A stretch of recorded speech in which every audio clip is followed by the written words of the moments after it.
കിച്ചന്റെ പുതിയൊരു എപ്പിസോഡിലേക്ക് എല്ലാവർക്കും സ്വാഗതം.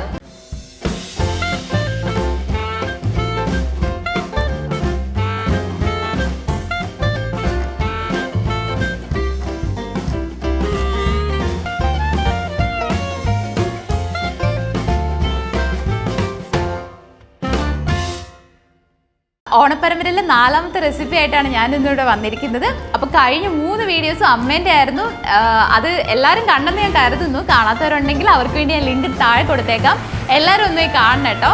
പിന്നെ ഞങ്ങൾ ഇടുന്ന ഷോർട്ട് റെസിപ്പീസൊക്കെ നിങ്ങൾക്ക് ഇഷ്ടപ്പെടുന്നുണ്ടെന്ന് അറിഞ്ഞതിൽ ഒരുപാട് സന്തോഷമുണ്ട് കേട്ടോ. അപ്പോൾ ശരിക്കും ഞങ്ങൾ ഉദ്ദേശിക്കുന്നത് അത് തന്നെയാണ്. ഭയങ്കര പാടാണ് ഉണ്ടാക്കാനെന്നൊക്കെ കരുതുന്ന പല കാര്യങ്ങളും സത്യത്തിൽ വീട്ടിൽ വളരെ എളുപ്പത്തിൽ തന്നെ ഉണ്ടാക്കാൻ സാധിക്കും. അപ്പം അതാണ് ഞങ്ങൾ ഉദ്ദേശിക്കുന്നത് നിങ്ങളിലേക്ക് എത്തിക്കാൻ. അപ്പോൾ ഇപ്പോൾ ഇടുന്ന ഈ ഫോമാറ്റൊക്കെ ഒരുപാട് പേർക്ക് ഇഷ്ടമാകുന്നുണ്ടെന്നുള്ള കമൻസ് ഒക്കെ വന്നതിൽ വളരെ സന്തോഷമുണ്ട്. അപ്പോൾ ഞങ്ങൾ ഇനിയും തുടർന്ന് ഇതേ ഫോമാറ്റിൽ തന്നെ മുന്നോട്ട് പോകാൻ നോക്കൂട്ടോ. അപ്പോൾ ഇനി നമുക്ക് ഇന്നത്തെ റെസിപ്പിയിലേക്ക് പോവാം. ഇത്തവണ ഓണത്തിന് വിളമ്പാനായിട്ട് നല്ലൊരു വെള്ളരിക്ക പച്ചടിയാണ് നമ്മൾ ഉണ്ടാക്കാൻ പോകുന്നത്. അപ്പോൾ അത് ഇനി എങ്ങനെ ഉണ്ടാക്കുന്നത് നമുക്ക് നോക്കാം. അപ്പോൾ അതിനായി നീളത്തിലരിഞ്ഞ 1/2 കിലോ വെള്ളരിക്കയും 4 പച്ചമുളകും നമുക്ക് കുക്കറിലിട്ട് 1 ഗ്ലാസ് വെള്ളവും കൂടെ ഒഴിച്ച് കുറച്ച് ഉപ്പും കൂടെ ചേർത്തിട്ട് നമുക്കിതൊന്ന് വേവാനായിട്ട് ഒരു വിസിൽ വെക്കാം.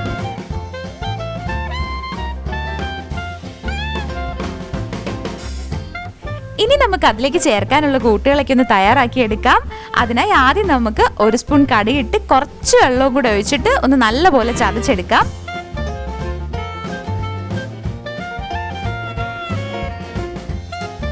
കൂട്ടത്തിൽ തന്നെ നമുക്ക് 4 ചെറുള്ളിയും 1 കഷ്ണം ഇഞ്ചിയും 2 പച്ചമുളകും കൂടെ ചതച്ചെടുക്കാം.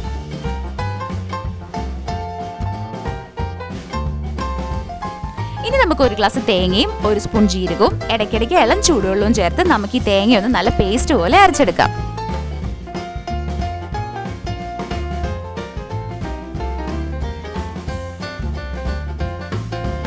അപ്പം ഏകദേശം ഈ ഒരു കൺസിസ്റ്റൻസി വേണം കേട്ടോ അരച്ചെടുക്കാൻ. ഇനി നമുക്ക് നേരത്തെ വേവിച്ചെടുത്ത് വെള്ളരിക്ക ഒന്ന് അരച്ചെടുത്ത ശേഷം അതിലേക്ക് നേരത്തെ അരച്ചു വെച്ച തേങ്ങയും കുറച്ച് കറിവേപ്പിലയും ഒന്ന് മിക്സിയിലിട്ട് അടിച്ചെടുത്ത് തൈരും ചേർത്ത് നല്ലപോലെ ഒന്ന് ഇളക്കി കൊടുക്കാം.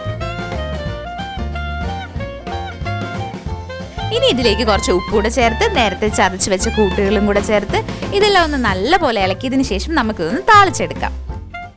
അതിനായി കുറച്ച് വെളിച്ചെണ്ണ ഒഴിച്ച് എണ്ണ ചൂടായതിനു ശേഷം കുറച്ച് കടുകിട്ട് ആ കടുകെല്ലാം ഒന്ന് പൊട്ടിയതിന് ശേഷം അതിലേക്ക് ഒരു 4-5 വറ്റൽമുളകും കൂട്ടത്തിൽ തന്നെ കുറച്ച് കറിവേപ്പിലയും കൂടെ ഇട്ട് ഒന്ന് മൂപ്പിച്ചെടുത്ത് നമ്മുടെ പച്ചടിയിലേക്ക് ഒഴിച്ചു കഴിഞ്ഞാൽ നമ്മുടെ വെള്ളരിക്ക പച്ചടി ഇവിടെ റെഡിയായി. അപ്പോൾ ഈ റെസിപ്പി എല്ലാവർക്കും ഇഷ്ടമായെന്ന് ഞാൻ വിശ്വസിക്കുന്നു. ഈ ഓണത്തിന് എന്തായാലും ഈ റെസിപ്പി ഒന്ന് ട്രൈ ചെയ്ത് നോക്കണം കേട്ടോ.